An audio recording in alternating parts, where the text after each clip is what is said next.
Military Broadcast Radio, the station that's giving veterans a voice. Find us on the web at mbradio.us. Think of all that time. Every wait in the winter. All those hours no one else saw. Every sprint in the summer. Think of every sacrifice. Early mornings on the levee. Late nights in the film room. Bus rides to playoff games. Every bump in the road. Every moment of ecstasy. Every moment of doubt. Years wondering. Is it all worth it? It's all led to this. Man, I got this. It's a 60-minute drive for a 60-minute game. After all the miles we've traveled, we're almost there. After all the hours we've worked, one more can make us legends. After all that time, this is our time.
Caveman on the line.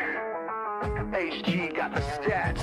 No filters, no suits, just facts on blast. He seems like no nonsense guy. Like re-emphasize that for the Saints fans out there on TikTok.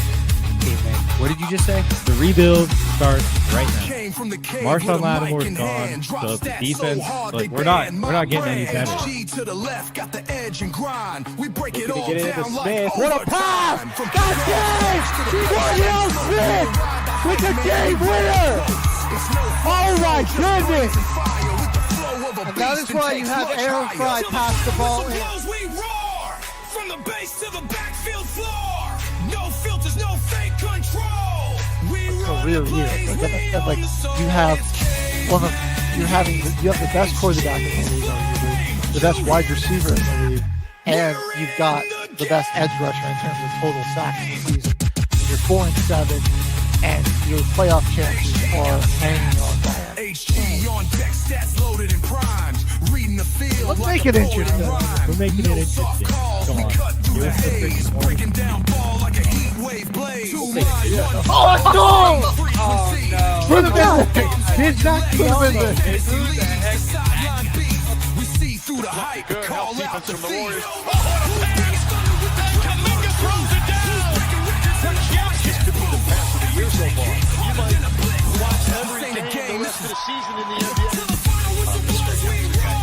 So don't you go saying that you're never going to see that. You're such a hater.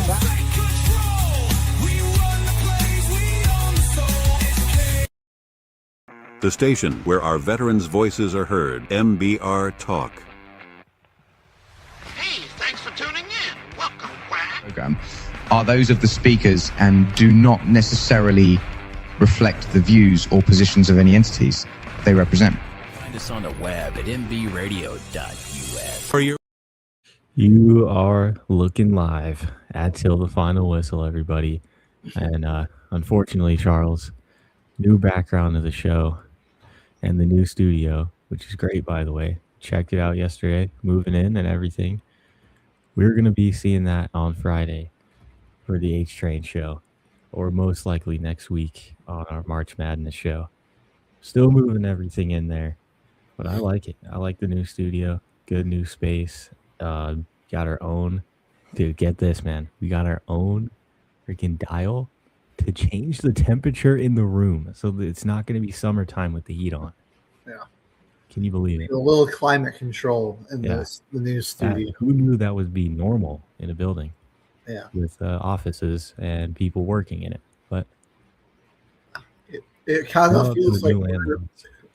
we're graduating from like the basement of like a decommissioned KGB T Black site to like a fancy new tech startup office. It's like it's just a miles better. I'm happy with it, man. It's awesome. You guys are gonna like it when you come down. Check it out in Colorado. It's a great building, and the area is real nice too. Nice, a lot of business over there. Just areas that MBR can talk to different people. So it'll be nice. Right across the street from the old spaghetti factory, so we got like a great spot for lunch if we ever need it. And the parking lot, to get out of there, there's not just like you're not just like hoping and praying every time you make a turn out there because there's all the cars lining the street block your view.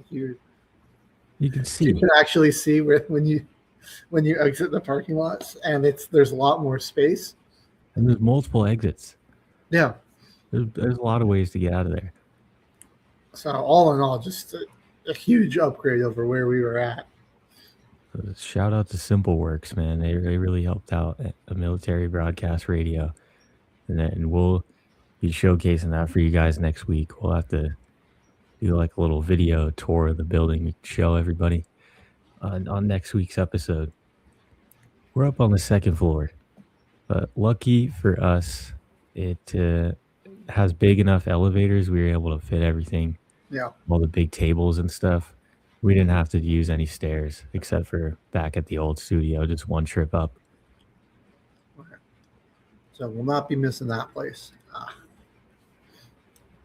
I think we might just need to get a little soundproofing up in there just for the acoustics.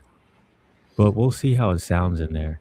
When it was empty, there was a little bit of an echo, but probably not now that we got more of the gear in there. So it's very close to being operational. We've got like the majority of the work done. All our mics and equipment are set back up. So now it's just, some little nuanced details here and there to make sure it's ready to go for the next Crush that out a day, dude. I don't know how we did that. Just hard work and motivation, dedication. I got there early and just started like packing stuff up in the remote boxes and getting ready to go. Then right after the show ended, we got straight to work. Nose to the grindstone. All right, should we jump into some sports news? Yep. Where do you want to start, man? Because we had a crazy record get broken last night. Bam Adebayo became the second most points scored in a game ever last night. Scored 83 points against the Wizards. I think we got to start with some history, man. That was certainly an insane performance. He got a lot of attempts at the line, but that's kind of what you need to break a record like this, especially when you're beating a team like the Wizards. I do really think like he just got off to a really hot start, and Eric Spoelstra and the Heat were like, okay, I mean, we can beat these guys. Like, let's just see how many points we can get our big man. They just started feeding him the basketball. So, and that's also why it's like, do we celebrate this one, or do we kind of audit it? But at the same time, I feel like there's going to be some stat padding in a night like that, especially when you're kind of the only one really scoring. Yeah, I mean, he took 40 points, 3 shot attempts. He also had 43 free throw attempts. The next closest player in terms of total shot attempts in the game was Alex Sarr, took 19 attempts. So, I mean, nobody else on the Heat took more than 9 shot attempts in this one. It was just all Bam. It's like if you're only shooting a bunch of threes, that's the only way you'd get 100 points on not too many shots. That's true. If you're a 3-level scorer, you're going to be taking a lot of shots to get to 80, 100 points. And just like regardless, you're going to kind of need, at some point, there's going to need to be a point, like, even like Kobe's 81-point game, like in that third quarter, or the fourth quarter rather, he did go to the line a lot. That helps kind of slow the game down, gets you points that while the clock is stopped. So, I mean, there's really like, to score this many points, like unless you can somehow make, I don't even know what the math would be on like threes with that. Like it would be well past an NBA record. You'd have to make a lot of threes just consistently. More than 20. Yeah. No, it's like way more than 20. I think it'd be like 30 to get to somewhere around that range. That would be like 90. So anywhere in between like the 25 to 30 range is how many 3-pointers. So if he took only threes, it would be like 13 shots less. Mm-hmm. That's really not even that. That's not even that many more. Right. You'd be probably missing considerably more. So at that point, you're not even really winning the game. You're just chucking shots, hoping to get them to go in. So, I mean, this was a semi. How many shots he took? This was semi-efficient. I know people are very split on it, but I think back to, a little NBA history on the Wilt 100-point game. Obviously, there's no footage of it, but there's radio broadcasts and newspaper articles about the game. And all the articles talk about how I think I believe they were still the 76ers, or maybe they were the Warriors, the Philadelphia Warriors. When he was in Philly, though, they were playing the Knicks, and they were just letting the Knicks score in the fourth quarter. Like, they just stopped playing defense so they could get the ball back and give Wilt more chances to shoot. Like, it got to like the entire fourth quarter, not a single person took a shot besides Wilt Chamberlain. And check this out. He had 31 points in the first quarter, 43 in the first half, and 83 total. So, I mean, he's really, I would honestly say that it's somewhat efficient. He had over half of the points in the first half. Yeah. And then got the other 40 in the second half. It just he just had to take. You got to take a lot of shots to get that many points. He wasn't efficient from the field, and majority of it came from the line. But it's probably going to happen when you're in a situation like that, especially when he got to. He had 40, and Eric Spoelstra doesn't take him out. He had 40, and he got to play for the rest of the game. And, like, I mean, they intentionally left him in to give him a shot to break that record, because the last I checked, he was at, before I started my drive home, he was at 77 points. And they were up like 144 to 119. About 2.5, 3 minutes to go in the game. At that point, you'd figure, okay, like your starters would be out, but then he stayed in and scored the remaining 6 points that they got in this game to get to 150 and to go ahead and break the record. So, yeah, I don't know where I'm on the fence about this because like obviously they did just he got a ton of free throw attempts and they left him in to try to pad his stats, but I mean that's just kind of how I think these records are gonna like you set a record like this is just it's just one guy taking all the shot attempts. So 36 of 83 came from the free throw line. He made 36 free throws. Yeah. And 40 of it just coming from, or I guess 21 came from three. That's 36 plus 21. That is, math is hard. That's 57. So then the remaining 26 came from the field. Now, let me see. An interesting split there for sure. I mean, he had more free throws than the Wizards did as a team.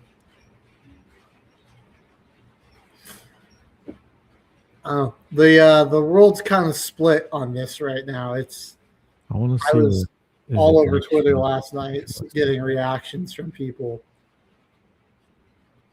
And it was, there was half of NBA Twitter was up in arms about it. The other half was hyped about it. I just honestly think it's funny that that's the guy who, like, of all the people to break the record, it was Bam Adebayo. I know. It's on a random break Kobe's record just on a random Tuesday night. Random Tuesday night that put like a little global pause button out. Really Pretty did. inspirational. Just dark day for everyone in Maryland and the DMT area. First, the Ravens trade with for Max Crosby gets voided, and then you watch a guy drop 83 points on your basketball team. Well, they got something to hang their hat on because Baltimore Ravens, like an hour ago, came to their terms and signed Trey Hendrickson. There you go.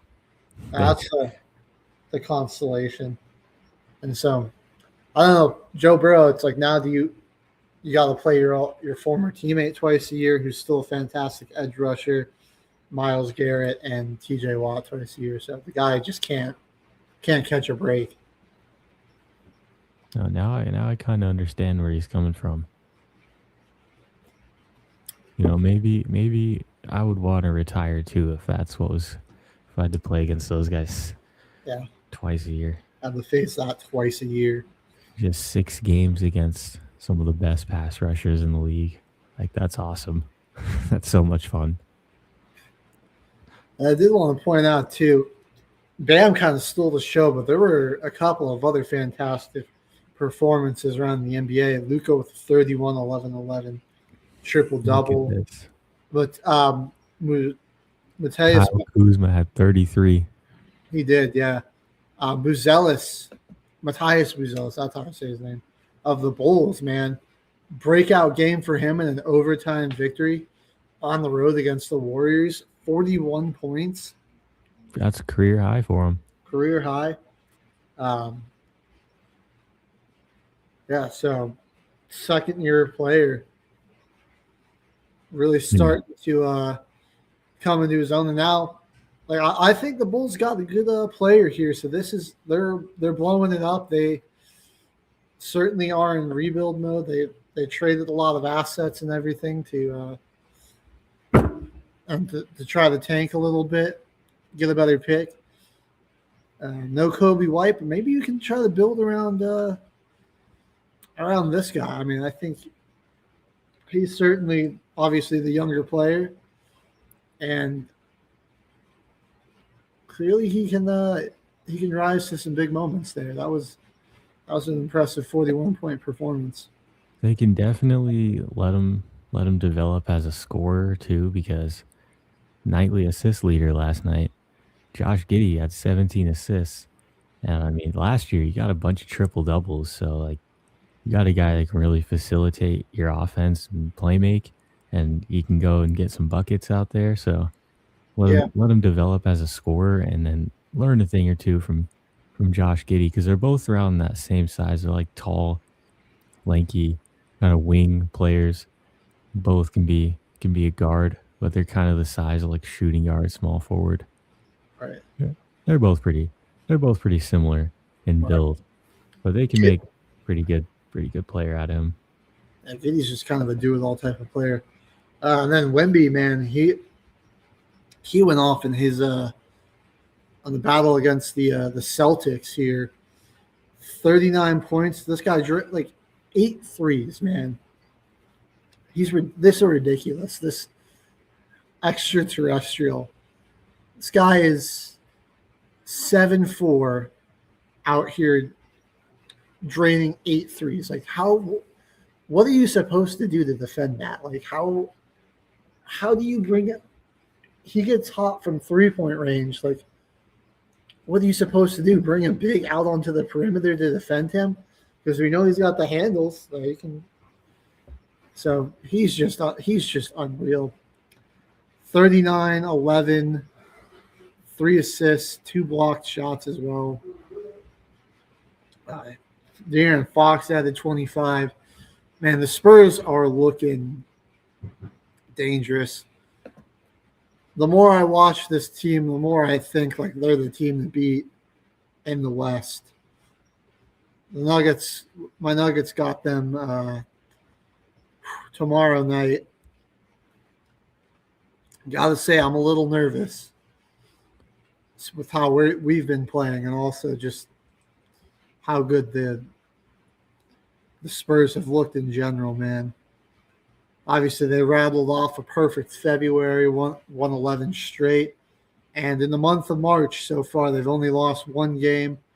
They're on March 1st against the Knicks, and then since then they've beaten the 76ers, the Pistons, the Clippers, Rockets, and Celtics. So Yeah. no slouch of a schedule either. Those are all very good teams. Crappy thing about this stretch, we got to play the Spurs on Thursday on the road after we host the Houston Rockets tonight. So not only is it a road game in San Antonio, but we got a back-to-back playing against the freaking Rockets tonight and then going to Houston tomorrow. We're in like one of our toughest 7-game stretches. Like we've had the Thunder 2 times, the Lakers, the Knicks. Obviously, we've got the Rockets and the Spurs, and then I think we have to like end this off with like we're playing the Cavs soon, too. I believe. Saturday night we got the Lakers again. This time it'll be in LA, and then we got a couple days off. No Nuggets on Sunday or Monday. Hosting the 76ers on next Tuesday, March 17th. Oh, that's right. Oh, I'm actually going to be at that game. That was who it was. And then it kind of cools off when we go and play the Grizzlies. This is our next game. That's like, all right. Their leading scorer is Ty Jerome, so we're okay. But it's not until next Wednesday that the Nuggets are on like a little bit of a break schedule-wise. It's really tough. Yeah, man, we got an absolute. The back end of our schedule was definitely a lot tougher this season. Well, playoff push is on in the NBA. Right now, the Pistons and the Celtics are pacing the East. The Knicks aren't too far behind Boston, and Cleveland's really seen a resurgence. The Harden trade's paying some dividends. They've climbed all the way back up into fourth. The Toronto Raptors, man, holding steady at fifth place, and the Heat are out of the play-in right now. Yeah. Kind of a rare sight right there. They beat Detroit not too long ago, who was actually on like a 4-game losing streak last week, which kind of helped everybody catch up a little bit in the standings. Have slid a bit. They lost to the Cavs, they've lost to the Spurs, and then they lost to the Nets before, and the Heat after that. But then I got to get back on the Nets last night. So yeah, they kind of let everybody catch back up a little bit in the East, and I kind of liking this late season resurgence from the Eastern Conference. These teams are looking a lot better than they were at the start. Things are tightening up. Charlotte's really turned things around too. I mean, they started off the year. I mean, they were horrible. A lot of L's. Then they rattled off a bunch of consecutive wins pretty recently. Let's see, there was 1, 2, 3, 4, 5, 6. Yeah, they got an 8-game winning streak. 8 or 9. Yeah. But they're up to 33 and 33 now. That final play-in team they've got space between like them and the Bucks and the Bulls. So like now it's like Atlanta and Phillies. Now they're putting more pressure on them to lose ground and drop in the standings. Even Orlando, really. They just need to get into the playoffs this year, like have a good play-in run, because when the Bucks rebuild a bit and they get healthy, they're gonna be better than the Hornets. When the Pacers get healthy and rebuild a bit, they're gonna be a higher seed. They got to get some experience under their belt so that like next season they can really compete and they don't just drop down to like the 11 and 12 seed. Yeah, like if the Pacers and Bucks were healthy this season, and the Hornets were doing the same exact thing that they are now, 33 and 33, they're probably the 11. They definitely did take advantage of some of the top talent in the East having a down year. I mean, in the end, there's nothing you can really do when your star player tears his Achilles in Game 7 of the NBA Finals. And I don't know. The Bucks might not have Giannis next year. That's going to be a whole saga. So we'll see how that goes. But yeah, just getting some playoff experience for all those young players on the Hornets. Let them, get some experience under the lights. I think next year they can be back even better and stronger. Because they're starting to figure something. It's not just like it's actually an offense now. Yeah, it's not just them letting these guys play AAU ball out there. They don't let possessions go to waste anymore. They actually play good defense now. Moussa Diabate, thinking later on in his career, definitely could be future candidate for Defensive Player of the Year. That guy can guard 1 through 5. Really good rim protector for his size and everything. They're starting to build something over there. And dude, I think LaMelo really taking a less of a scoring role and more of a facilitating role has been really huge for them.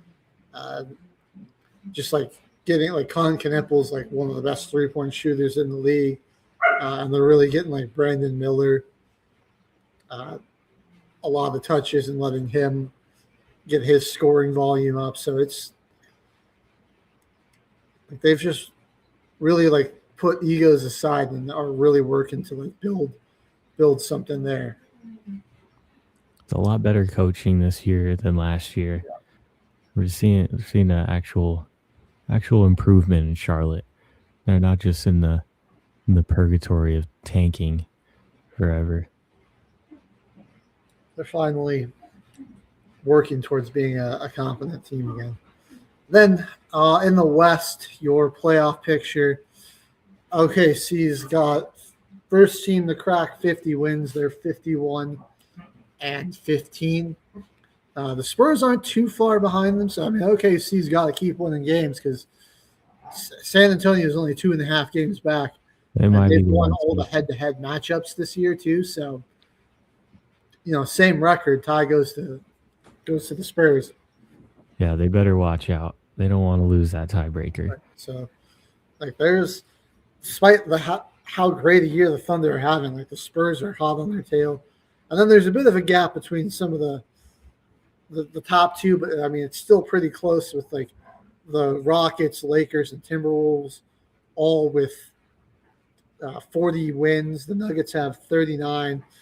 We're in danger of getting jumped by Phoenix, though, who's just behind us. Yeah, the Dylan Brooks injury hasn't really hurt them all that much because they're 6-3 without him. They're pretty much 7-3 without him. Yeah, they're still finding ways to win.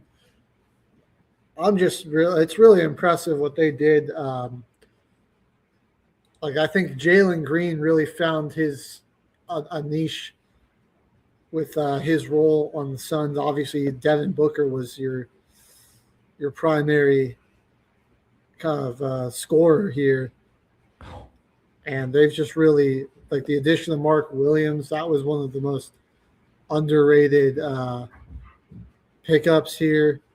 And Grayson Allen continuing to be one of the better 3-point shooters around the NBA. And even Brooks has been just monumental with his defense and the attitude he brings to the team. And then Colin Gillespie was a realization for them as a bench player. The rest of their schedule too is not even hard. They got 2 pretty long road stretches, long road trips. One of them starts on Thursday. It's in Indiana, winnable game for them. This is when it gets difficult though, because they go to Toronto, then Boston, then Minnesota, then San Antonio. But the rest of their games are not. It's not really that tough of a schedule because they got Milwaukee, Toronto, then Denver, Utah, and then another long road trip. But these teams are all winnable games. Memphis, Orlando, Charlotte, and Chicago. Houston, Dallas. The Lakers, their last game of the season is against the Thunder. Honestly, That pretty point, winnable games Thunder, if you come out of that above 500. Oh, definitely. I mean, you think the Thunder, if that's their last game of the season, will probably have clinched something. So who knows, what starters they'll be playing and all that. So that could be a pretty easy game for them in its own right.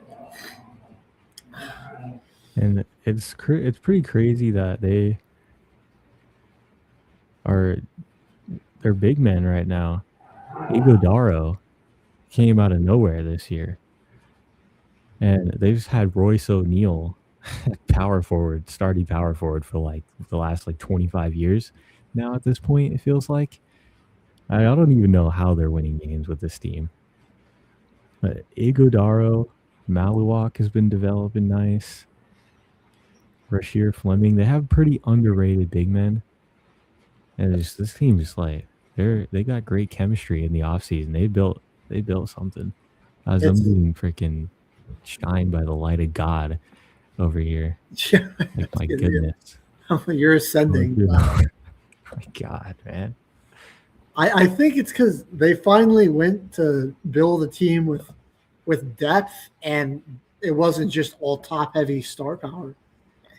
I mean, they were kind of got screwed by some of the contracts they had, but they were some creative spending, and they just found some real solid contributors to play on the bench, and then they built a starting 5 that wasn't just 3 primary scoring options. You have Devin Booker, that's your main scorer with his shooting and all his shot creation, but then you have like a true point guard in Grayson Allen, and then like you've actually got like guys playing at the positions that they are best at playing, and that it just like actually building a team with depth in this day and age of the NBA is going to make you a better squad than just trying to load up on like two or three top guys.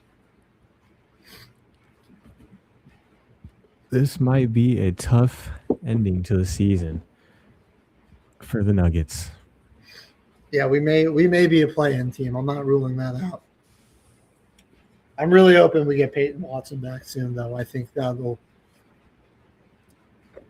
if he continues scoring the way he was scoring, that'll be just monumental for us. Because right now, I think our big problem is just like lack of shot making. We're definitely like getting some good looks, and just blowing them. So that team's got to lock in a little bit. But I'm hoping maybe everybody can get locked in and healthy in this little short, like month and a half stretch that's left in the regular season. So, maybe it's just a lineup chemistry thing. Everyone's been hurt all year. Haven't really been able to find that flow. And once we get everyone into a rhythm, I see the true potential of this lineup and this roster. Because best roster we've had with Joker. Oh, yeah. Best roster we've had with Joker. And to start the season, I mean, we were red hot, like one of the best teams in the league, a top 5 offense, top 5 defense. I mean, yeah, it was looking great when we were fully healthy. And like we haven't been fully healthy since like mid-November. So it's been a while. Yeah. And despite that, I mean, they weathered the storm and still keeping pace in the very competitive West. So it's just been a weird slump where we went from being like one of the best 3-point shooting teams to not that great. And we've been kind of meh in the clutch minutes. There's still we still got time to get that worked around, and like everyone around the NBA still thinks like if the like fully healthy and out of this weird slump, like the Nuggets can definitely still be a title contender. But what do you say we go on a quick music break? When we come back, we can talk about some NFL free agency, because boy, that clip after the Marshawn Lattimore trade, that might be what gets me my job over there at the Saints, man, because we got Quincy Riley out of that. We got James Broughton from Texas out of that. We got 2 depth pieces. One of them literally is our cornerback number 2 right now. And then we've been rebuilding ever since then. Right. The rebuild might be it's soon. This redemption arc. Might be close to being over. Saints are having a really good offseason. Yeah, we'll get into all that and talk about all the offseason moves, the drama, the trades, who's winning, who's losing. We'll be right back with all that NFL news after this quick music break. Stay with us. You're watching Till the Final Whistle, Red Military Broadcast Radio. Been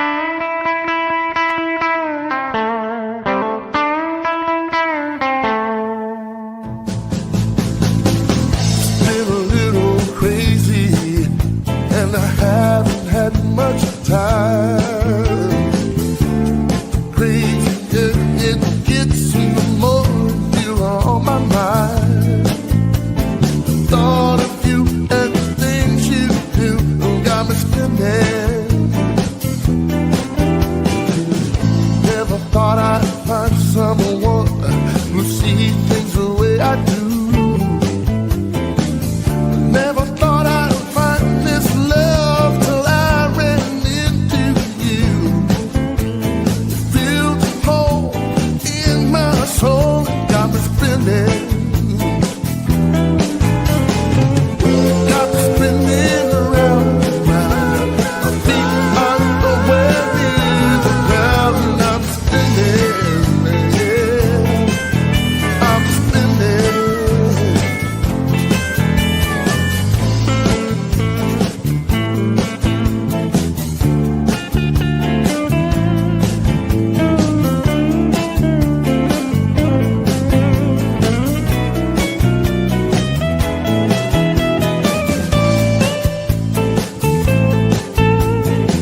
seconds before the show. But hey, thanks for watching. The station where our veterans' voices are heard. MBR Talk. Find us on the web at mbradio.net. All right, ladies and gentlemen, you are looking live at Till the Final Whistle, and it's time. NFL free agency tracker. I mean, New Orleans Saints pick up the best available guard, Davis Edwards, and out of nowhere, a completely random signing. This one caught me off guard. Going to get Travis Etienne on a 4-year deal. That's just crazy. Yesterday, going to get Caden Ellis, get some familiarity around the building, bring in Noah Fant. Nice blocker. He'll be a solid blocker for us in the run game too. We might utilize him in the pass game. We got DeJuan Johnson around. I mean, this is crazy. We're losing to Mario Davis and Alontae Taylor, but it feels all right. I wonder with this ETN signing, I wonder what the plan with Kamara is, but like what this opens up for you guys in terms of like trade possibilities as well with Kamara. There are definitely some teams that could still use it back. You guys obviously scooped one of the best ones up off the market. Kenneth Walker's already signed. Kenneth Gainwell's already signed. So this opens up a world of possibility for Bring this the man back to his home state. Yeah. You know, I think from what I've heard in a rumor mill, a lot of teams have already been contacting us to see if we are looking to trade Alvin Kamara. But after last season, when we got to the trade deadline, a lot of dudes said that they would rather retire than get traded away. So we might see him out on the beach sipping Mai Tais like he said he would be last year if we traded him. So Yeah. I don't know. Right, maybe that's an indication that he's looking to retire. I'm thinking he might be able to still play with us this year though, because him and ETN splitting the carries a little bit, I think it'd probably keep Kamara healthier, and he'll be able to at least play the full season, and we can get some usage out of him. And if we do that for the first half of the season, then trade him away at the deadline when he's got some good value to him, could be what we're going for. But gotta love Alvin Kamara. Him and ETN together is going to be pretty sweet on the sideline. Yeah. I mean, that's right now. I mean, if they stay together, that feels like the best backfield tandem in the league right there. So that's going to be a really good. And we got some young dudes behind Kamara that can ball out. So it's not even like Devin Neal played really well when he got the call up. You know, I will say you got a division rival that's going to have a pretty good backfield tandem though too, with Kenneth Gainwell and Bucky Irving. And Gainwell was a beast for the Steelers last year. I like that signing for Tampa, especially with Rachaad White leaving in free agency. I think Gainwell can do everything White can do in terms of pass catching, but is a better runner between the tackles. I'm looking to see what we do to continue adding on to our defense in the offseason, because Panthers have been on one. They've been on the sick one, just trying to get defensive guys over there. Yeah, the Devin Lloyd signing is one of my favorites. Yeah, that's nuts. He was the best available.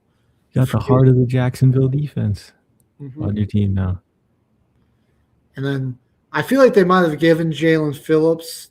It's a lot of money for me, but I do think about the production he had before that ACL tear at MetLife a couple of years ago.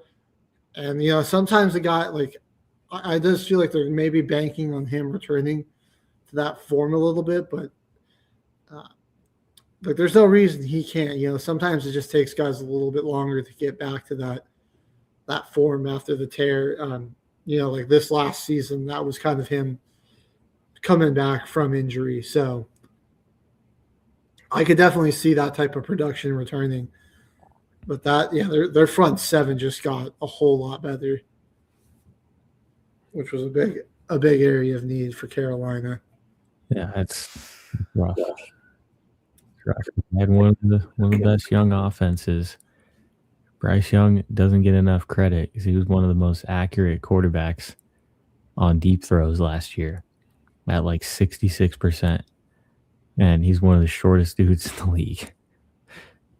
Like that's his biggest issue among fans. We can't see over the line. Too short. But one of the most accurate quarterbacks on the deep throw last year. I mean, they're a pretty exciting young offense. McMillan's going to be good. Right. Looks like they might be going after a running back in this draft. Yeah, they'll definitely need they need some skill position depth. Like McMillan's great. They really need better tight ends.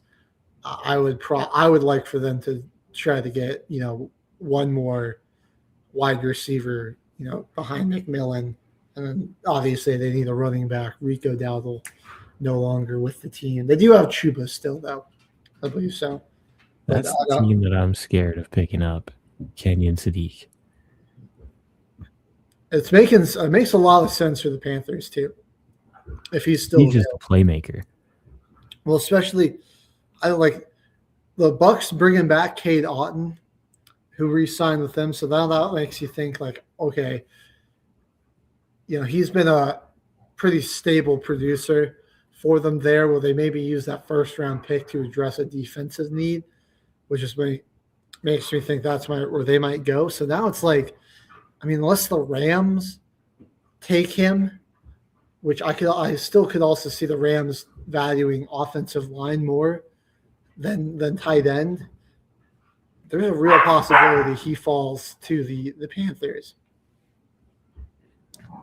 Unless somebody trades up to get him, like the Eagles. Yeah, if they don't end up re-signing Dallas Goedert. Right. Yeah, I think he's just going to become a free agent. He's still out there as a free agent from what I saw. Well, I also just did see there was some news about the Ravens and the Bills have both restructured their quarterbacks' contracts. So the Bills gained an additional $12 million in cap space, and the Ravens actually just gained an additional $40 million, as well as gaining like an additional $163 million by voiding the Max Crosby trade. That was crazy. Oh, here we go. Washington Commanders have agreed to sign Chason, K'Lavon Chason, the Patriots. They got him on a 1-year deal worth $12 million. Okay, some new. So that's a sneaky, underrated signing. What was the contract again? 1 year, $12 million. Okay. Not really breaking the bank on that one either. That's pretty friendly. Financially friendly for them because they're trying to completely overhaul their pass rush right now. Yeah. Well, to finish the NFC South free agency recap, I also like Tampa bringing in Alex Anzalone. That was a pretty good pickup by them. I think the Saints and the Panthers have both been the winners of that division so far. Atlanta has been very meh. They're like they're probably going to cut Kirk Cousins. I think they have. Maybe they haven't. But I believe that was the game plan for them. They signed Tua. So injury-prone. They've got an injury-prone lefty quarterback. So their insurance project was to sign another injury-prone lefty quarterback. Another one. Right. So I don't. Falcons are gonna Falcon. Yeah, they're in a rough spot. They have 5 picks in this upcoming draft. They don't pick until like pick number 47, 48. Oh yeah, because the Rams own their pick. Yeah, you'd think it'd work out because James Pierce was a super productive rookie, except like that guy might be going to prison because he tried to kill his ex-girlfriend and then hit a cop with his Lamborghini. So like that will Your probably stud linebacker that just got 8 sacks last year, signed to a division rival. right. Yeah, you don't know. Your quarterback situation's a massive question mark. You still need to address your edge rusher position. Like you really need to find somebody to replace Pierce again. They did franchise tag Kyle Pitts. You still got Bijan, Drake London. I do like they brought in Olamide Zaccheaus. He was he had a really good season with Chicago. I like that. I think he can be a productive player for them there. But this is a roster that really feels like it should be like a quarterback away from a Super Bowl and or just from being like a contender. But they just don't have the assets to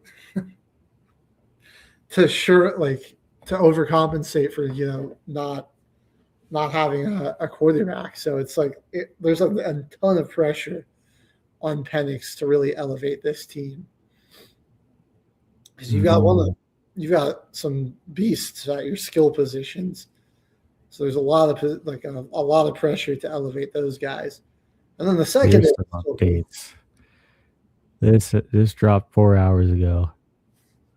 So he's only 8 weeks away from having his meniscus surgery. He just got off crutches a week ago. Penix is? No wonder he didn't pass the physical. He's literally about to have surgery. Oh. And I did see that it was supposed to be like a 4 to 5 month recovery. That's from Schefter, from Dr. Neil Elatrach, who is Max Crosby's knee surgeon. So they're now working on getting him ready to even be ready to play in the season opening game. Oh, okay. So maybe the Raiders were that whole situation's so weird because it's like were the Raiders? Yeah, maybe they weren't completely forthright, right, with what was going on with Crosby. It's a weird situation though because I mean, like, what are the Raiders going to do about their cap situation? Like they spent money after they traded him away. That's when they started spending money. They traded him away, and they're like, "All right, now we can finally get the plan in action." And they spent like hundreds of millions of dollars already. They spent like $112 million, I think, in the first like 2 days. It was a lot, and Crosby's contract is it's not small. Whatever they inherited, or what the Ravens were supposed to inherit. I forget exactly what he's making. I think it's like he's still got like 3 years, $163 million, something like that. They have. Let's see if I can find the contract information. Yeah, I don't remember. I don't know the exact number, but that's going to really put them over the salary cap. So they need to find a new trade partner for him. But now with all this medical information coming into the light, it's like, are there still going to be people that want him? I mean, like, he'll certainly be good to go by, I think, mid-season if he gets the surgery now. So it's like, who wants Max Crosby? Like, who's that team to make a trade for him? Because I mean, I'm sure they want a first-round pick still. Like, potentially, they could still be there. Dallas has 2 first-round picks, and they do need They actually had a report come out. They're not even going to re-enter on Max Crosby now after all this. Wow. Yeah, man, they might have screwed themselves a little bit. And I mean, Indy doesn't have a first-round pick, but that's a team who I think could use some pass rush help. Philadelphia, maybe. Let's see. Who? Adam Schefter says Raiders have already received calls from several teams inquiring about the availability of Max Crosby. For now, the Raiders are prepared to get Crosby healthy and have him play for Vegas, but they are listening to other teams. Okay. Which, yeah, if you can just honestly get a surgery, get a time frame on when he could be healthy, still probably trade him. Yeah, that's probably the big thing right now. Long off season, there'll be time to trade him. But, well, how do you feel about the Broncos, HG? Because I got a theory. How do I feel? Not great, man. I don't know what we're doing. Like, we've got money to spend, right? Like, it isn't like we barely have any cap money. Like right now, we are currently with our cap situation. We've got, here it is. We've got around 16 million left. So, I mean, we've basically just used this to re-sign players. Like I don't mind re-signing J.K. Dobbins. I'm fine bringing back Strnad and Alex Singleton, but we cut Dre Greenlaw. I would rather have Dre Greenlaw than either of those two guys, especially when we'd be in a spot to potentially draft a linebacker. And then, like, Adam Troutman, why are we re-signing Adam Troutman to a 3-year contract? We need, like, I guess he's a solid blocking tight end, but we need some playmakers. We just didn't have we need like a playmaker at the tight end position. We could potentially use another running back, even with J.K. Dobbins, because he's so injury prone. We could have used the wide receiver, but now like Mike Evans is off the market. I didn't think we'd get Evans anyways, but Romeo Doubs, he's gone. That was one I was really looking at. Jalen Naylor would have been sick. I honestly wouldn't have minded that. Now looking at available free agents, I mean, Tyreek seems like too much drama. Keenan Allen. Yeah, Keenan Allen just feels like it too far past his prime. We really missed our window. Christian Kirk might be all right. Or Darnell Mooney, maybe Tutu Atwell, but again, I just don't. Those guys are all way too big of a risk to like bank on them being like a solid number 2 option. Well, that's the thing, is I think we really need like a number 1. Like I love Cortland Sutton, but I just don't. He really just can't be our number 1 option. He's just not incredibly fast or great as a separator. Don't doubt the Trout. You heard it here first, man. No, I think you guys do have enough money on the books that you could still trade. Could still try to make a big trade and take on somebody's contract. Like George Payton said, we were going to be aggressive, and they're like, we've just done nothing. And it sucks because the rest of our division are making some big moves, and it seems like we're being, I don't know, stagnant. Like Here's my theory. The Jets franchise tagged Mr. Breece Hall, correct? They did, yes. And then they went out the very next day and spent all that money. And he tweeted, they sure got a lot of money to spend out there now, but they're just going to franchise tag him. Mm-hmm. Broncos could potentially swoop in, make a trade for Brees. I think they could take on that franchise tag. It wouldn't hurt you guys too much financially. I think you guys could have the assets for that because they just went and signed a bunch of players the same day that they just franchise tagged him, and he's like, "Well, where's my big old contract? All these guys are getting all this money. I'm literally the only guy this season that was productive." Oh, he would have been the best free agent of it back available if they let him hit the market. Like I know there was like K-Walk, he got $45 million from Kansas City. What'd you guys end up paying ETN? That was $52 million on a 4-year deal. Like I mean, I like Brees could have probably 42. It's 42. Yeah. Okay. I don't know. Like Brees could have probably gone for like 55, 60 million. Yeah. Something like that. Probably would have made that much money. So, yeah. I mean, we've lost some. But the Broncos need to do something because we've also lost some depth on our defensive line. John Franklin Myers is gone.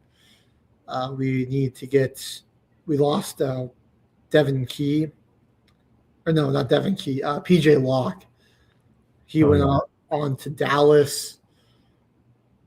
So we're losing some key guys. Like Franklin Myers gave us like 14 and a half sacks over his 2 years here. So that's really good production. That's around 7 sacks a year. You want that. So, I mean, we have what's his name? Q Robinson and big boy Malcolm Roach. Yeah, well, Malcolm Roach, DJ Jones are still there, but also we drafted I can't remember his name. Guy from LSU. Oh, the edge dude. Yeah. I think edge rusher guy. He's pretty good. I forgot his name. Right. We were hyping him up after you guys picked him. He's a beast. So, but obviously, like JFM, he was a pretty that was production that you saw, and like you could feel like you could count on. Like this is all hypothetical, and you're hoping that these guys can fill that role. And you look at what we've done, and then let's go compare the rest of our division. So the Kansas City Chiefs, they get Tyquan Thornton. He's re-signed. They re-signed Travis Kelce. Then they bring in Kenneth Walker. So they got the Super Bowl MVP now on their team. That's a 3-year deal. Running back was a huge position in need for them. They bring in Karisi Tonga. I think he might be pound for pound the new heaviest player in the league. That big boy defensive tackle, nose tackle from Houston last year. So now they've got a big stuffer in the middle. They brought in Alohi Gilman, safety. Where is? I'm trying to remember where he was at last year. I think he was with the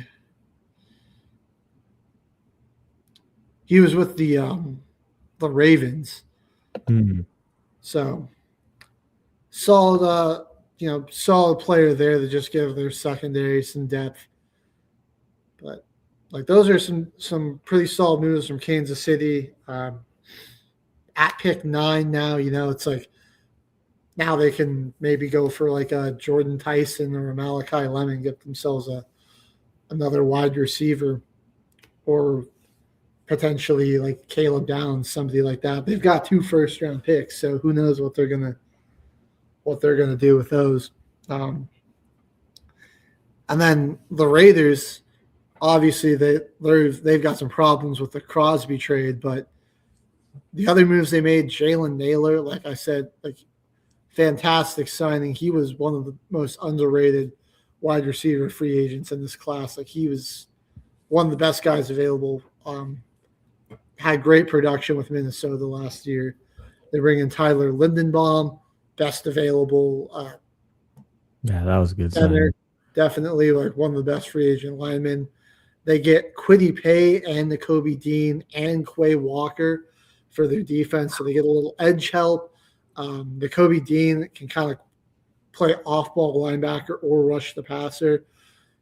They trade for Taron Johnson, so they get and they re-signed Eric Stokes, so they shore up their secondary, and then they brought in a great free agent kicker in Matt Gay. So they've had like so far an A+ free agency, and then the Chargers bringing in Alec Ingold as their new fullback. Then they got Cole Strange and Tyler Biadasz to help ensure up that interior of their offensive line. Trey Pipkins is getting re-signed. Then on the defensive side of the ball, they retain Khalil Mack, and they bring in another great run defender in Tahir Tart to play the defensive tackle position. So the rest of the AFC West, all have had great free agency periods. The Broncos, terrible, F. Everyone else, A. The Broncos, D+ at best. After a lot of the big name players and like majority of the signings happened on Monday, so we're gonna see free agency period come to an end quicker than it even started. Right. Well, for everybody that got a late start to the party or wasn't even invited to free agency, it's like that sucks. Because there really was some good players on this list. And there were some people that you didn't really have to pay all that much. Mm-hmm. Well, yeah, man, I don't know what we're doing. I hope there's still some guys out there. Like, I wouldn't mind, like I said, that wide receiver, I think we're just going to have to address that in the draft. If we're looking to bring in some running back help, I mean, I got like Joe Mixon. That's a risky one, but he is still out there. Same with like Nick Chubb. Like, those are both kind of risky, but they are still available. Rashad White and Brian Robinson are still on the market. Maybe one of those guys could be a good depth piece. I kind of like Emmanuel Wilson. I feel like you could get for cheap. He's, he's about to be 27, but was really productive filling in for, what was his name? Josh Jacobs when he went down. So I kind of like that. Tight ends, an area we could still use. Njoku and Dallas Goedert are still out there. Could reunite Taysom Hill with Sean Payton. Jonnu Smith is a little intriguing as well. That could be interesting. Go look at defensive linemen on the interior. There's still some solid players out there. Daquan Jones, DJ Reader, Larry Ogunjobi, Steven Joseph, Dalvin Tomlinson. Some guys that could fill in nicely, help fill the void of John Franklin Myers. Shelby Harris, we could reunite with him. And then if we're looking to try to replace PJ Locke, Jimmy Ward, Andre Cisco, Kevin Byard, Kyle Duggar, some guys that are still available. Taylor Rapp at the safety position. Linebackers that I still might like. I can't believe we let Dre Greenlaw walk. Bobby Okereke, Bobby Wagner, Levante David, all guys that are kind of getting old. Like same with like Matt Milano, like they're good. I don't know if that's that's the direction you want to go. This would be good if we could snag this guy somehow. Devin Bush, I saw he's still out there too. Yeah, Devin Bush would be nice. Christian Roseboom, I wouldn't hate. I wouldn't be opposed to that. You've got Logan Wilson still available. So some solid options. But there's still some guys that I don't think are going to fetch you that high of a price that you could go and get. So Broncos just got to get. They just got to make a move happen. Yeah, I'm getting increasingly more anxious though. The less I see notifications from Sleeper and the Broncos app about their moves. So we'll see. That's my rant. But there's still a lot of other teams that made some great moves. I want to talk about the Tennessee Titans because I think they are spent a lot of money on that defense in just one day. They had money to spend. They spent it. I brought in some help for the offensive line. I like the Austin Schlottman signing at center. Thought that was a cheap deal for a high end or a top better end center. So he'll be solid. They did give Rwandell kind of a lot of money. That's the only contract that I'm like, dang, dude, he's getting a lot. Everyone else he played for that. I think he'll still be good. I mean, don't get me wrong. That seems like a lot of money for him. But I gotta mention, like you mentioned, the defense. I love what they've done. So in the secondary, Joshua Williams, Alante Taylor, and Cordell Flott really beefing up that secondary and just revamping it, man, to go along with L'Jarius Sneed right there. So those are three fantastic signings. They snagged John Franklin Myers from us, and they acquired Jermaine Johnson, edge rusher, from the New York Jets in exchange for T'Vondre Sweat. So they kind of upgrade T'Vondre Sweat with JFN and trade Sweat to get themselves a pretty productive edge rusher in Jermaine Johnson.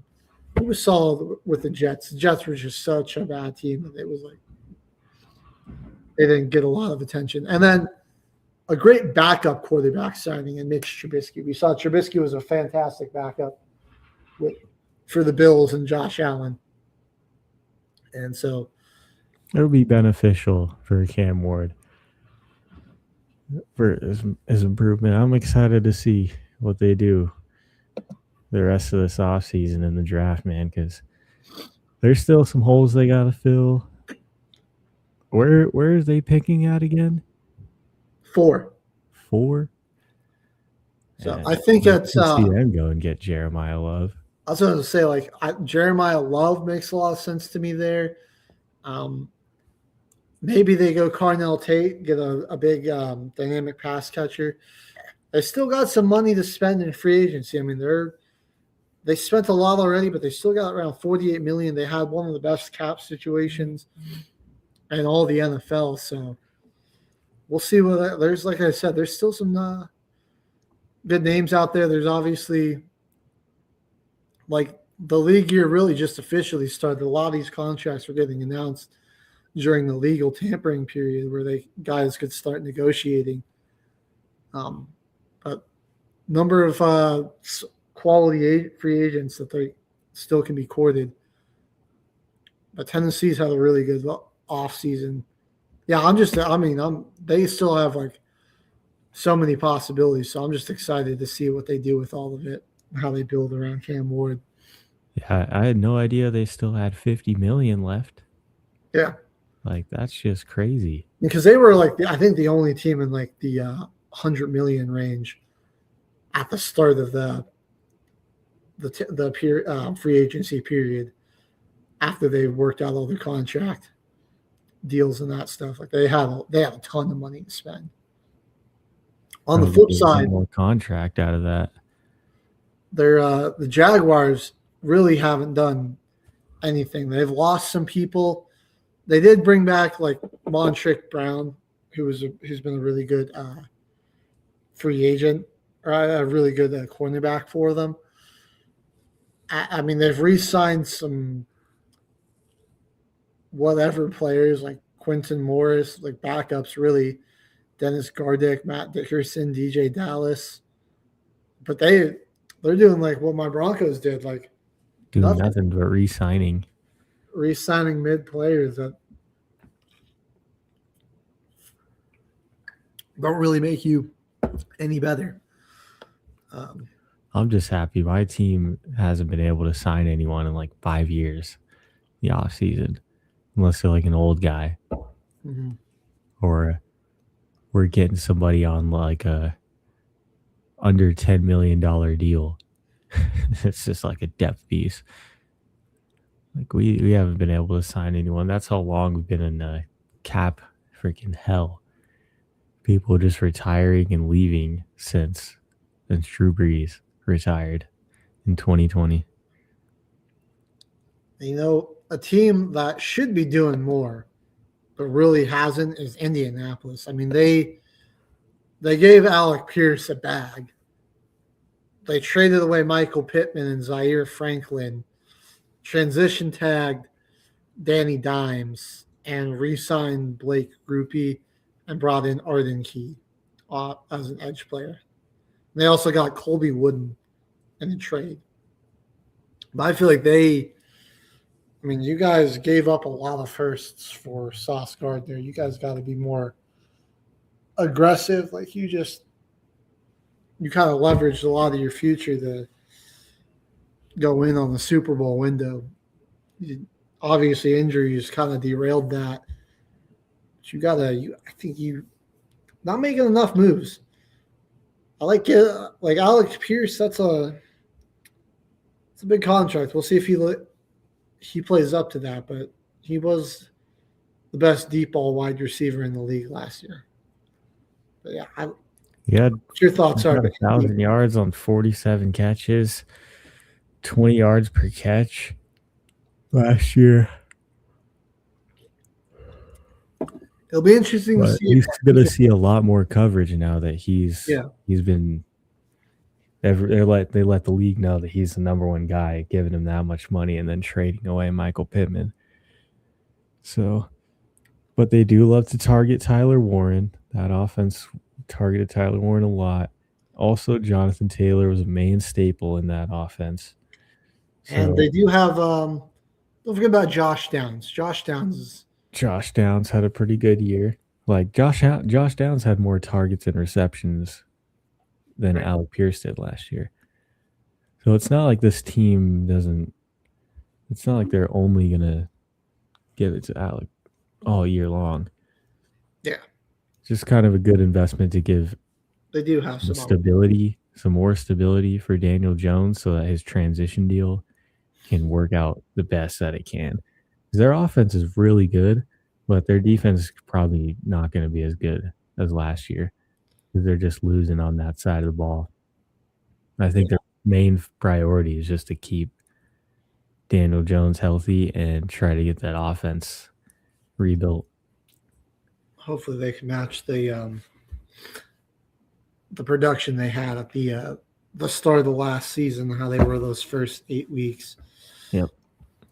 But another team in their division making big moves, the Houston Texans, traded for David Montgomery.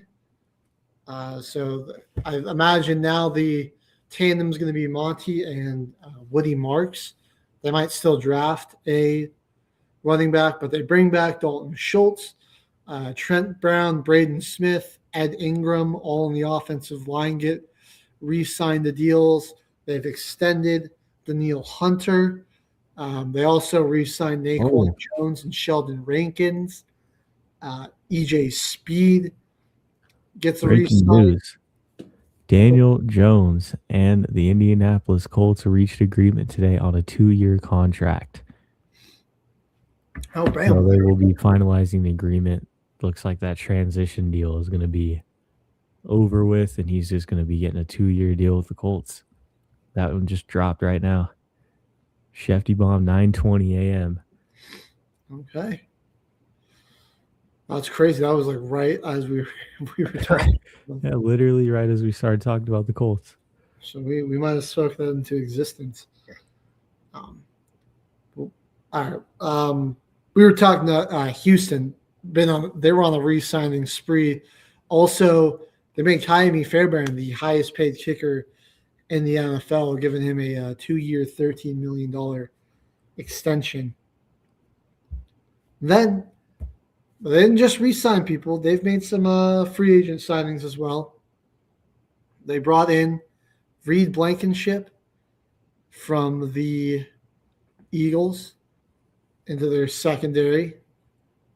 And then just a kind of rotational depth guy in Logan Hall on the offensive line. But I think, they brought back a lot of key pieces on both their offense and defense. Obviously, you have a kicker like Jaime Fairbairn. It's important to keep him on the roster. He's got a big leg, very accurate too. So that extension was worth it. And then, premier edge rusher and Daniil Hunter. And then safety was kind of an area that they could use a little bit of an improvement on. And Reed Blankenship's been a really good safety for the Eagles. So I think he's a good pickup. Yeah. It's added to a pretty stacked secondary out there already.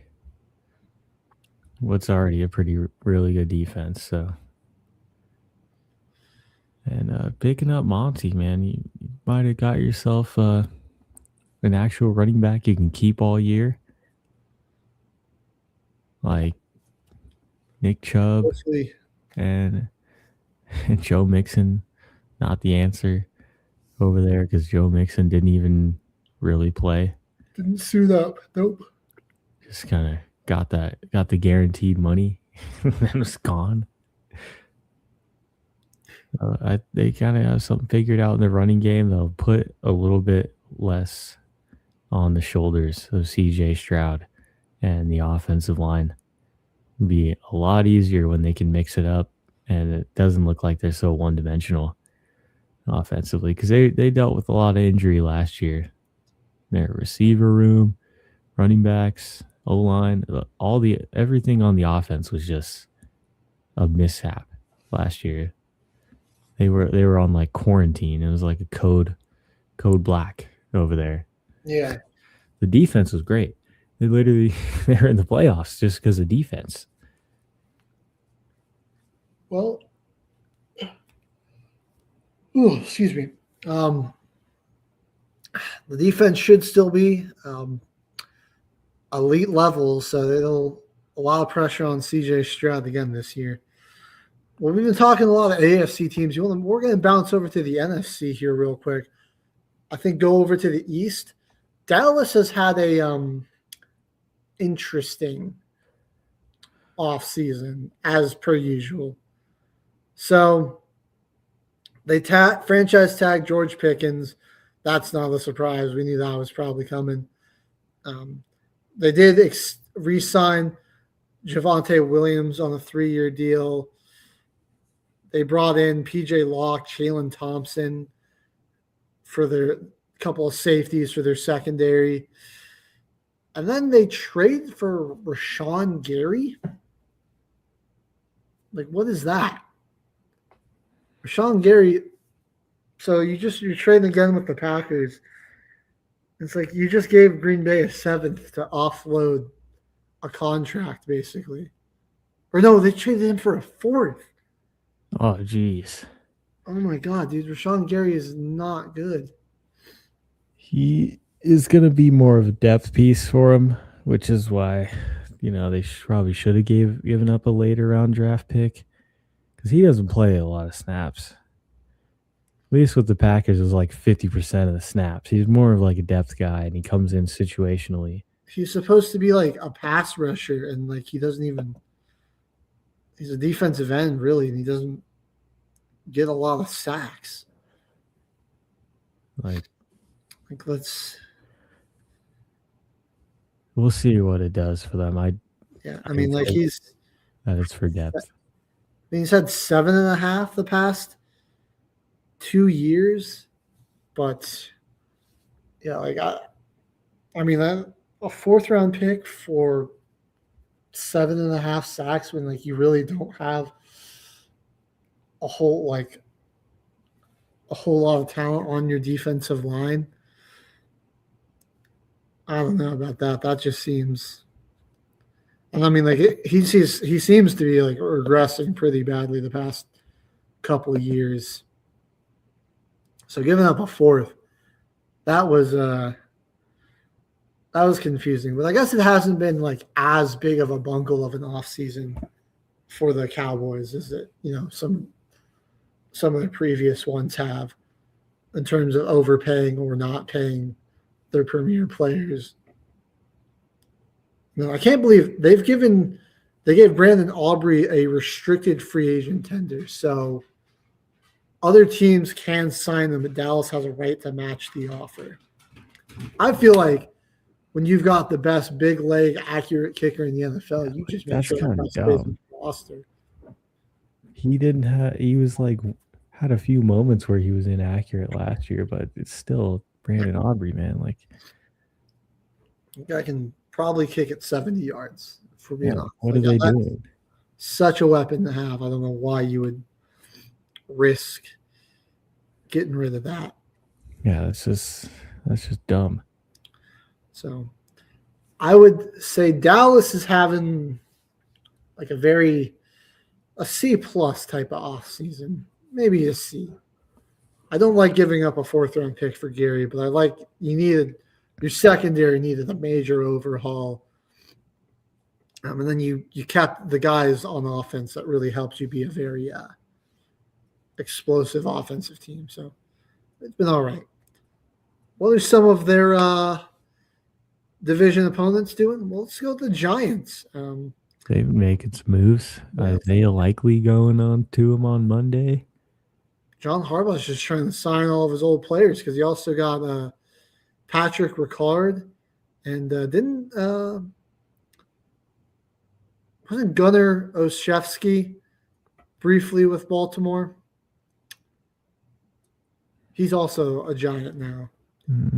He re-signed with them, but they also brought in. They did also bring in Tremaine Edmonds and Greg Newsome. So Newsome replacing Cordell Flott on a kind of a 1-year prove-it deal. Edmonds getting 3-year, 36. They got Tremaine Edmonds. All right. Like that. I think Edmonds is a little bit better in pass coverage than Okereke, and he can play the run just as well. So likely, like a super explosive athletic tight end. And then, I mean, like now Scadaboo's got one of the best fullbacks in the league to lead block for him. I like this. I mean, the Giants, nothing too crazy, but the Likely move, the Edmonds move, and even the Ricard move, I really like. They really weren't that bad. I think it's always just been the coaching. Yeah. Dayball was not a very good head coach. So the Harbaugh era, getting off to a good start with this free agency. We'll see what they do with their draft pick here. I mean, I know they lost Wandell at pick number 5. If Carnell Tate's there, do they potentially bring him in as like the second option with Neighbors? Or maybe you go Caleb Downs in this situation. I feel like they don't need – like they've got Brian Burns. They've got Abdul Carter. Thibodeau's still there. So don't feel like you need an edge rusher. Like you probably wouldn't go like David Bailey. Maybe Sonny Styles, though? I mean, again, that doesn't seem too out there. Or if Love is still on the board, like no disrespect to Scadaboo, but that would be – it could almost be like Saquon Barkley 2.0 for them. So then they could that really waste his career and let him walk and go to Philadelphia in like 6 years. Man. Giants were pretty good, honestly. The world is their oyster right there at pick 5. They can go – they got a number of like just stud players. Like I'm not sure what direction they want to go. But I don't think there's really many wrong answers there. No. I really don't. And it couldn't hurt to draft another wide receiver with Neighbors coming off of that ACL tear. Like that's wouldn't be the worst thing. But then, again, shore up that defense maybe a little more, or go with Love. There's so many possibilities. Or I mean, even I wouldn't even hate like if like Mayago or Fonley is still on the board, like take those guys too. That wouldn't even be that. It wouldn't be as like exciting. It might be a little more boring, but it would still be a really good practical pick. Well, the Eagles, I think Eagles fans are probably pissed that they're re-signing every tight end on their roster except Dallas Goedert because they re-signed Johnny Munt and Grant Calcaretta, but not Dallas Goedert. But they did extend Jordan Davis and bring in Tariq Woolen. So you've got Tariq Woolen on one side, Quinyon Mitchell on the other, and Cooper DeJean in the slot. Maybe you guys go and draft like I've mocked to them, and I've seen mocked to them a few times, like either Dalen Thieneman or like Emmanuel McNeil Warren, kind of take over replace Reed Blankenship. That Eagles secondary could be nasty next year. Sucks they don't got Blankenship still there. That would have helped out a lot. But yeah, they're still in a good spot. Those are some big shoes to fill. But like I think like at the corner position, I mean, you've got three really good solid guys, corners right there. And Woolen's just on a one year deal, so like either he's fantastic and you extend him, or he's just kind of and you can move on and not being in too out of a state. Oh, okay, this is just Daniel Jones saying he is absolutely ready for training camp.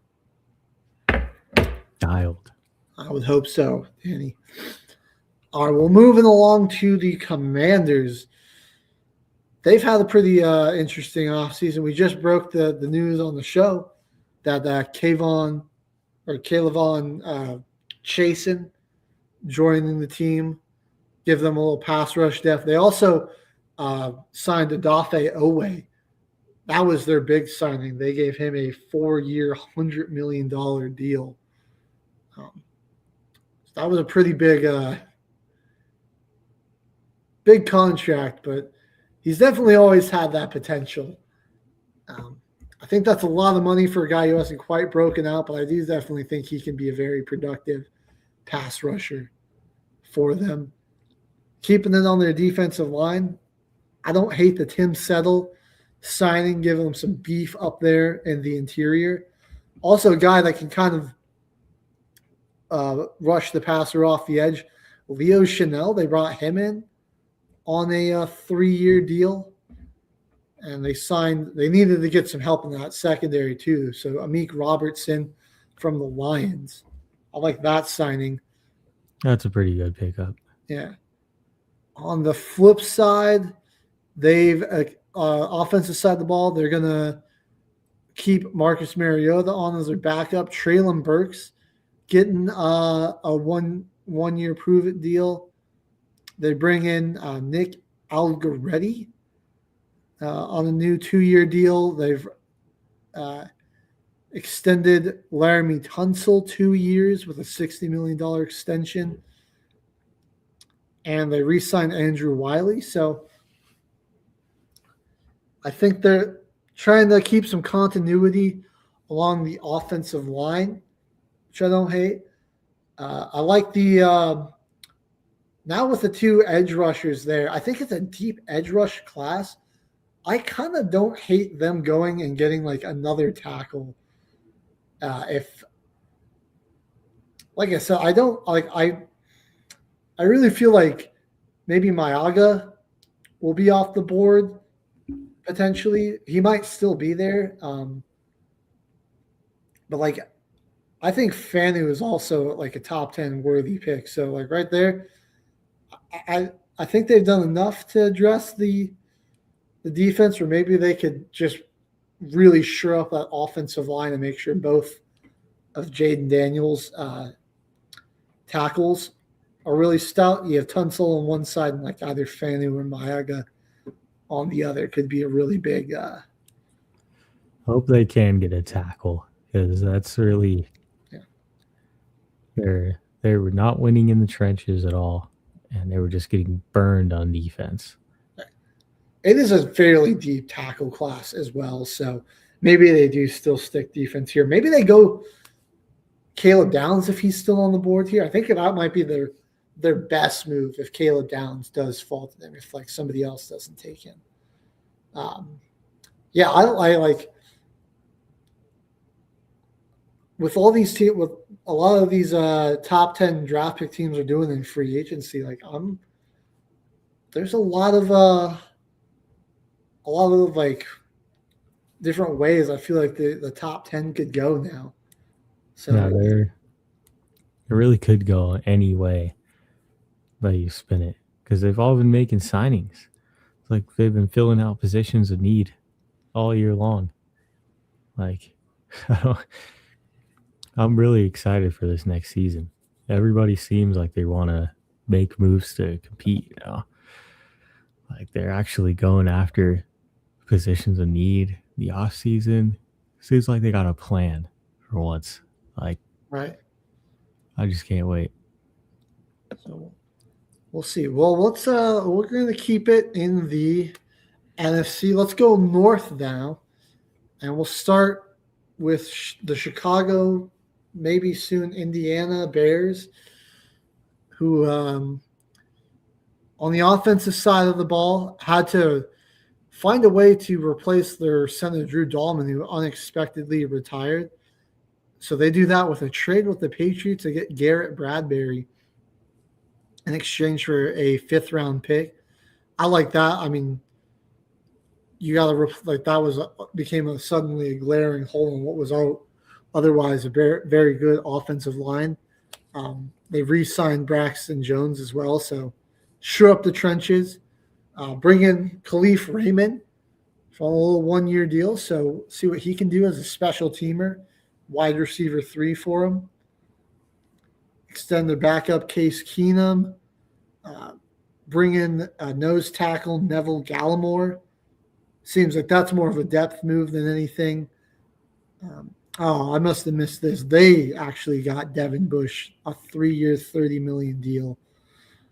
Well, that sucks for the Broncos, but great signing for Chicago. They definitely needed a little more help at the linebacker position. And then Kobe Bryant, that's a pretty big signing at the safety position, 3-year, $40 million deal. So I think they did a great job of addressing two big needs on the defensive side of the ball. They took care via a trade, a huge positional need with their center position.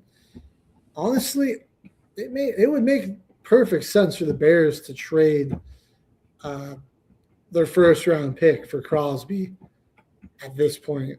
I mean, get Crosby and Montez Sweat there, and then I think there's plenty of depth at the defensive tackle position where you could still find that's the one other area where they might need to add some talent there.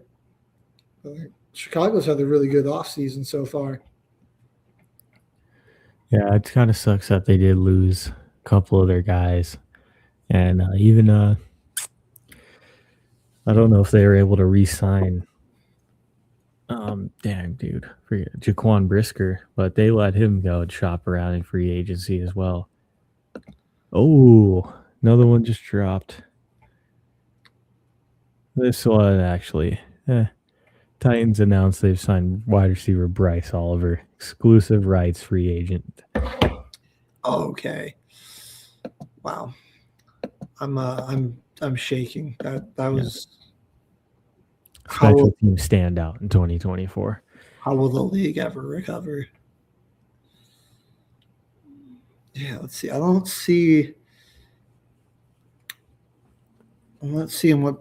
not seeing Brisker on here.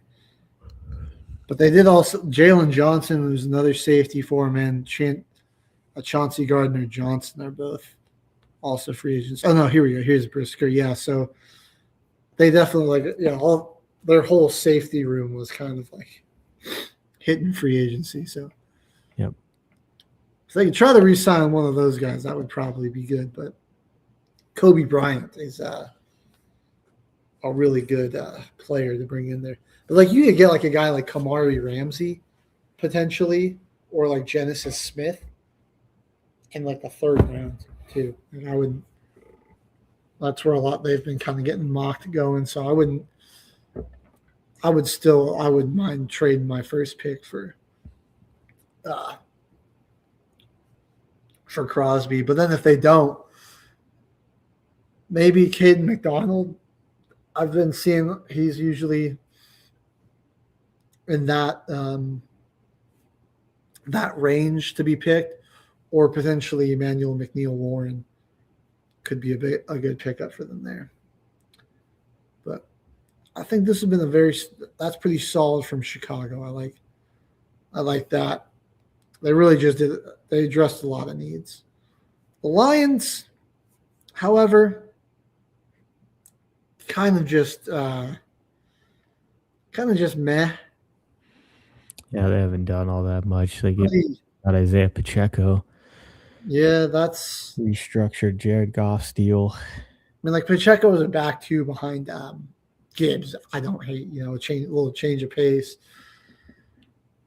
Yeah, I guess I got Juice Scruggs. That's what he would be.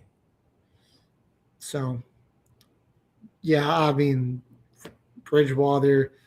These are like backup offensive linemen that I feel like that they're bringing in like Larry Borum, Cade Mays. Will be depth to like backup guys more than anything. Very lackluster off seasons from Detroit, which is, I mean, like they really gotta.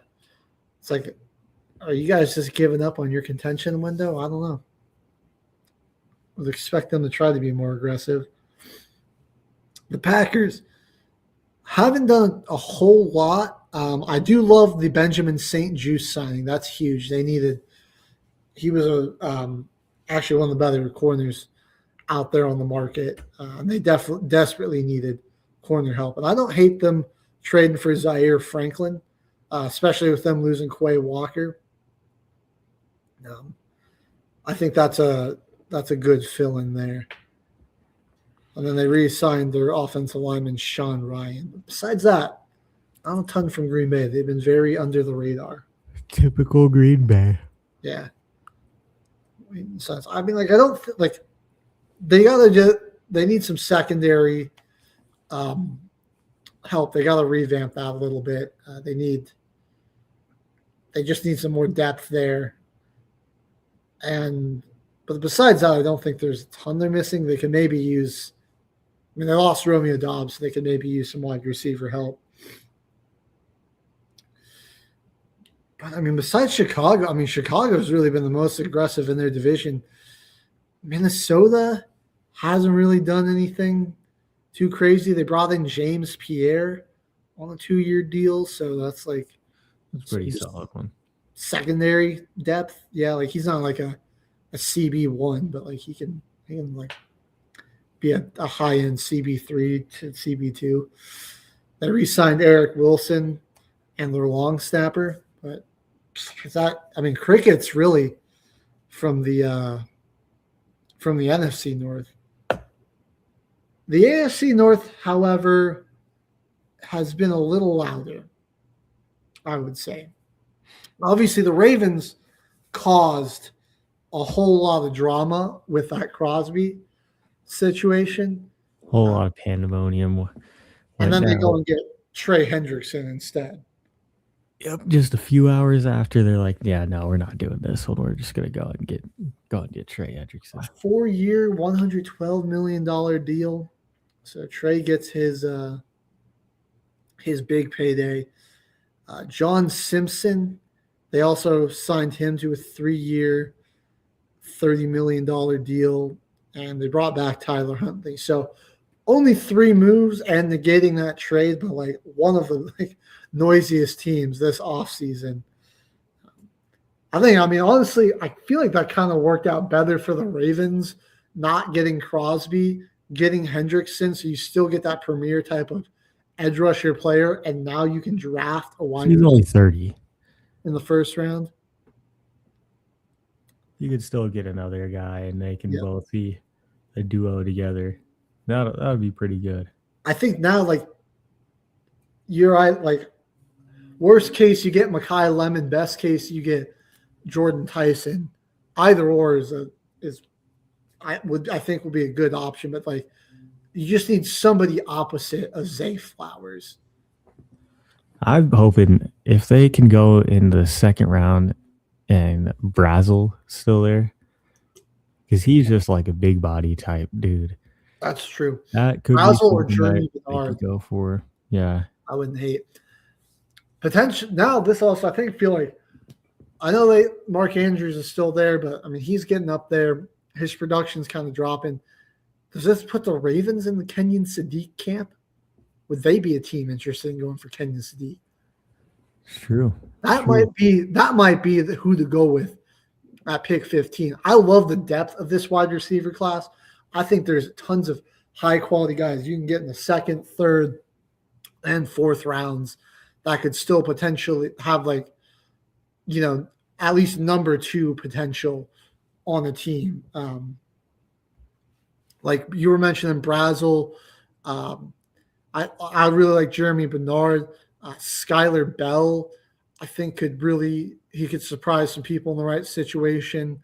Elijah Surratt, and even like a little later on, like Malachi Fields or Zachariah Branch, Bryce Lance, all those guys could be surprising options. So I don't know, man. Pick 15 isn't a horrible place to take Kenyon Sadiq. I'm just saying. We'll keep it in the north.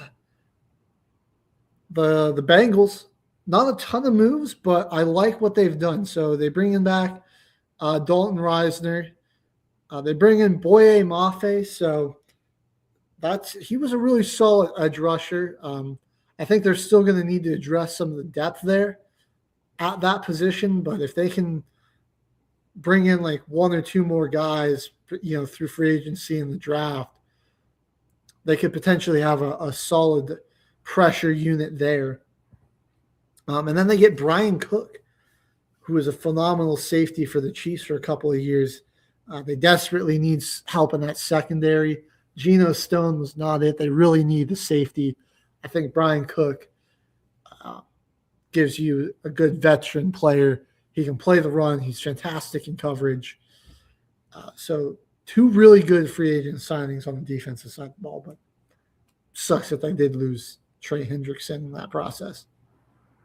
Yeah, their defensive line is going to take a hit, but I think that's what has got to happen in order to get the rest of your defense in order, get the rest of your team in order, clear off the books. If I'm Cincinnati, first of all, our corner would probably be big too. Like some of the guys that are still available, Trey White maybe, Kader Kohu.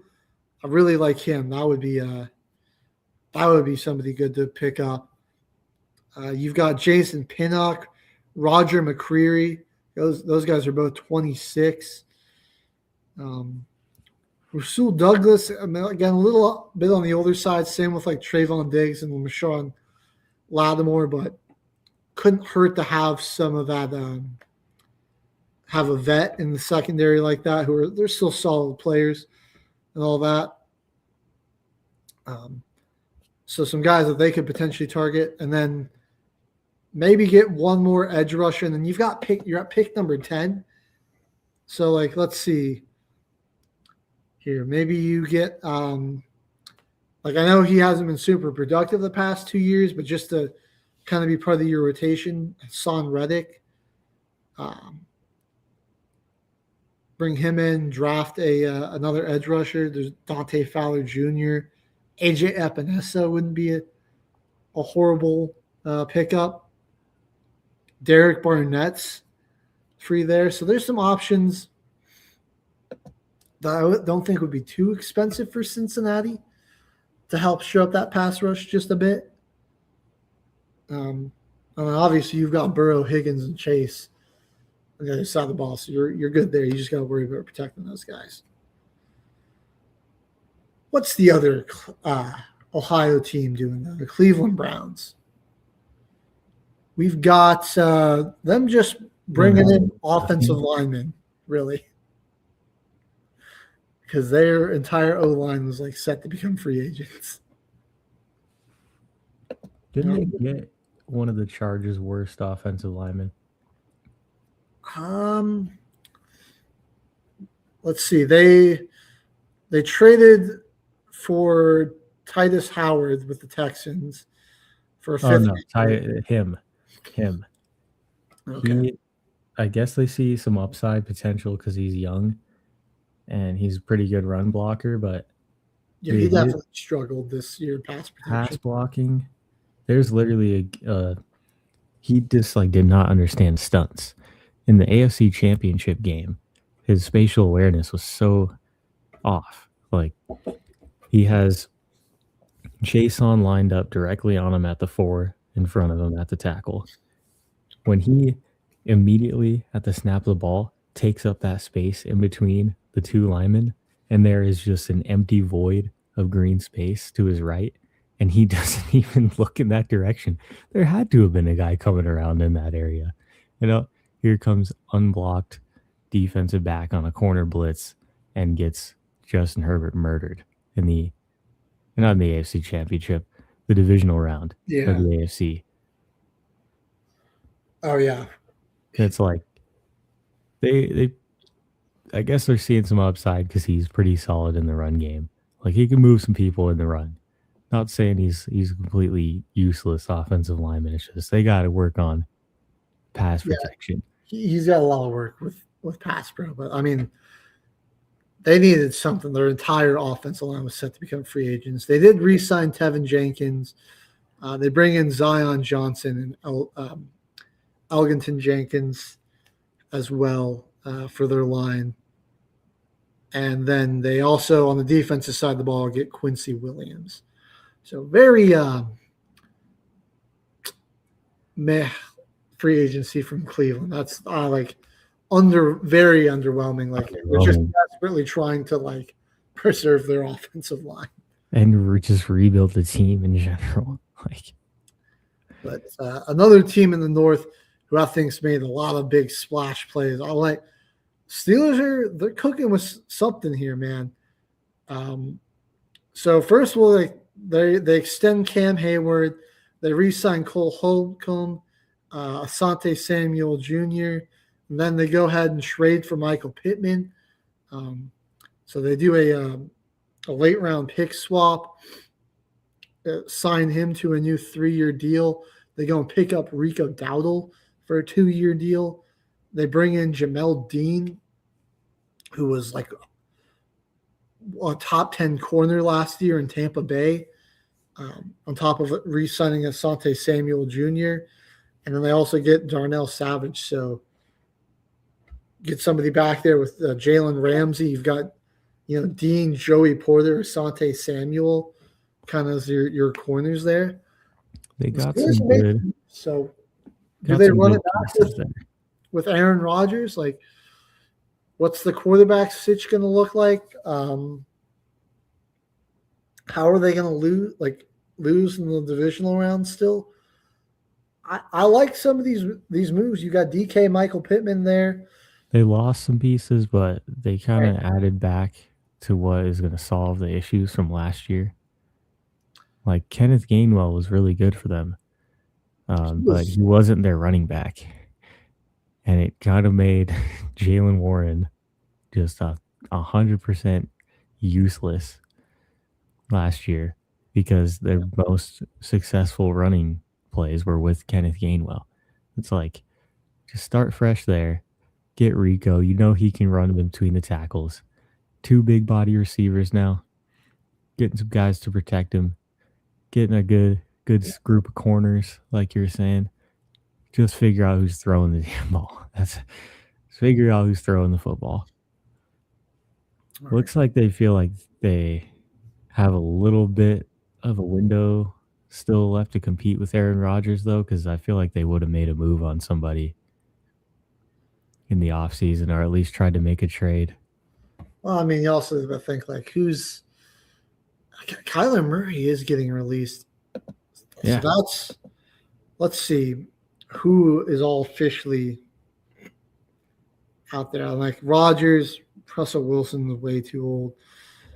There's Joe Flacco, which you want to talk about old. Trey Lance, Carson Wentz, Jimmy Garoppolo. Yeah, there's not a whole lot of talent. I mean, it's like Kyler Murray is really like, who's going to try to get him? Yeah. It's a big question. And I don't know if a old school style coach like McCarthy is going to even want to try to make a move on that. Yeah.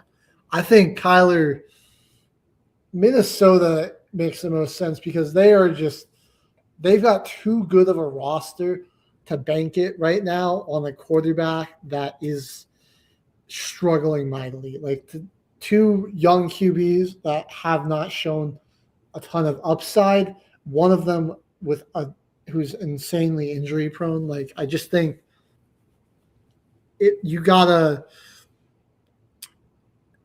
just bring in Kyler Murray. You've got, he's a plenty talented player. You've got plenty of weapons for him to throw to. He's mobile. Your defense is really good. Like, I think Kyler's just got to be a Viking. Division change coming. Dolphins signing Patriots signing KJ Britt, former Dolphin.